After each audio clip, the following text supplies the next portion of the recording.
everybody, welcome back to my channel. Today I'm going to be giving you some historical fiction book recommendations. This video was actually a subscriber request and I was super happy to receive that. If anybody has any content that they would like to see from me, I love getting suggestions, so just leave it in the comments below. I got a very kind comment from Bhavani, and please let me know if I'm saying your name incorrectly, but you are so sweet, and they wanted me to do a video on historical fiction book recommendations, and I might just have read a few, maybe, over the years. So I kind of looked at all the books I've read in my short lifetime and figured out which historical fiction stood out to me and which ones I would personally recommend to other people. So without further ado, here they are. The first book that I want to recommend is Love in the Time of Cholera by Gabriel Garcia Marquez. This book is set in Colombia, in like a port city that's actually fictional but kind of resembles some actual port cities in Colombia.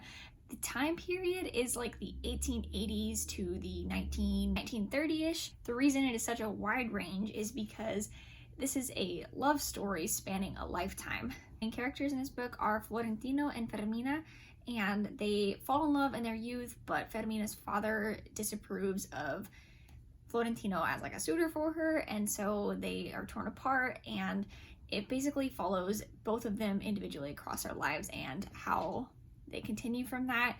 Fermina entering into a marriage that she isn't too keen on but is kind of doing for the sake of her father, and then Florentino, as he remains faithful to her over the course of his life, he views any relationships that he has with other women as affairs and vows never to tell Fermina of them, which they do somewhat keep a correspondence over time.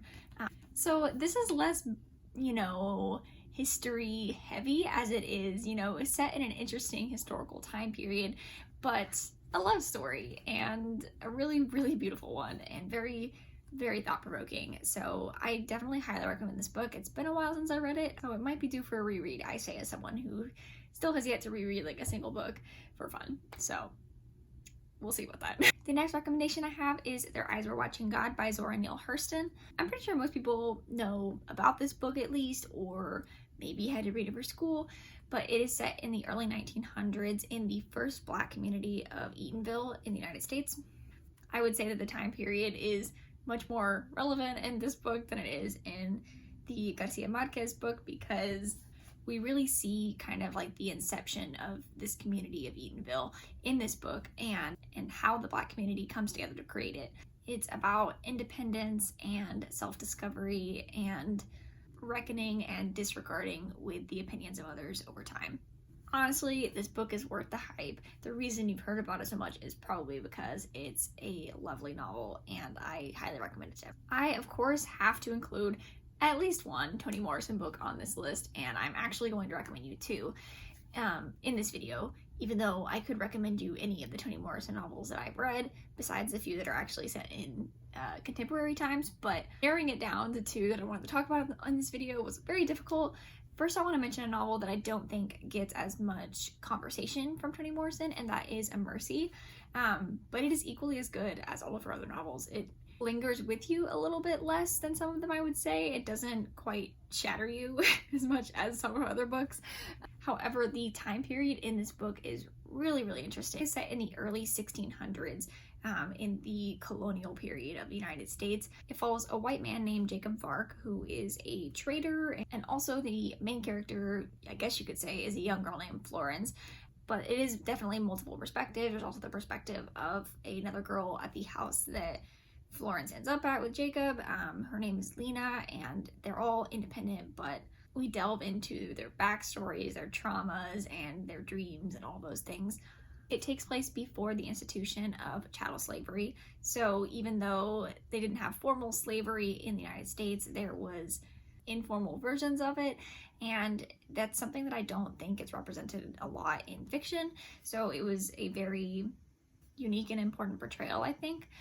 And Lena is also a Native American woman, so we have that interesting perspective added into the mix.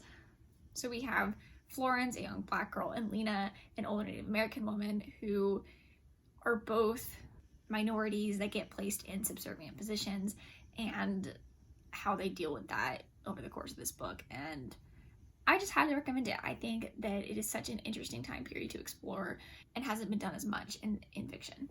It is rapidly getting dark outside, so I need to hurry myself up. I also want to briefly recommend Beloved as well by Toni Morrison. Another interesting time period as it takes place directly after the Civil War in the 1870s-ish. So we're following a woman named Setha who has escaped from slavery. She lives in a house on her own with her daughter, Denver. But even though slavery has technically been put in the past for her, we get to see kind of the psychological traumas that obviously linger in her mind, the damages and the remembrances and all the things that haunt her. And that haunting becomes almost literal in this book. This is a very difficult book to read though, and it deals with infanticide, so just a warning, I suppose. This book is dark and real and beautifully written and so hard to read, but another very interesting time period to explore in fiction. I have two more Civil War time period-ish fictions to mention. The first is The Healing by Jonathan Odell, which takes place during slavery, so I recommended A Mercy, which is before, Beloved, which is after, and here we have The Healing by Jonathan Odell, which actually does take place during the institution of slavery in the United States.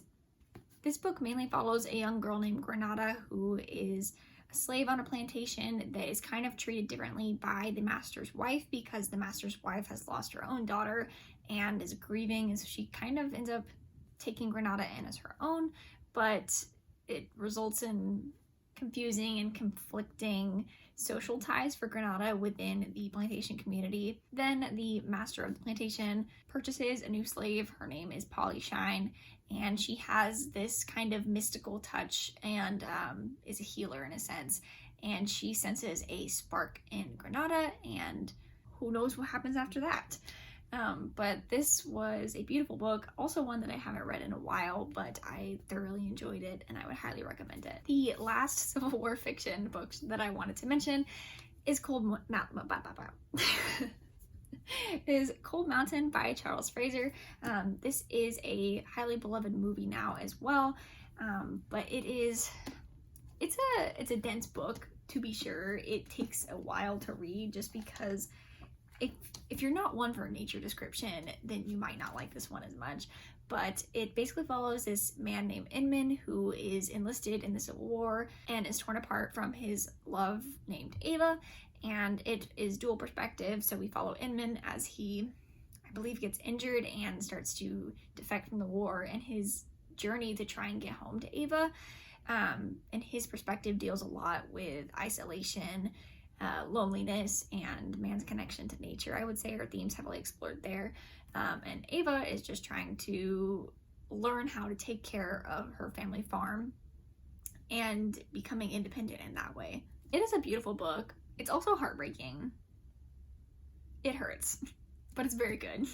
I wanted to end this video before the sun completely disappears beneath the skyline in front of me on a book that doesn't take place in the United States and doesn't deal with American history, although Love in the Time of Cholera is also not in the United States. But anyways, I really want to recommend Krak by Ebony Danticat. This is a short story collection by Danticat that follows a myriad of Haitian women as they deal with different time periods.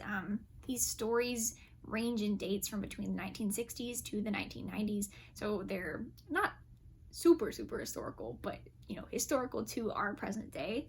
And they follow women who are either in Port-au-Prince, the capital of Haiti, or a fictional town that kind of connects all these women in Haiti in this book called Vieille Rose.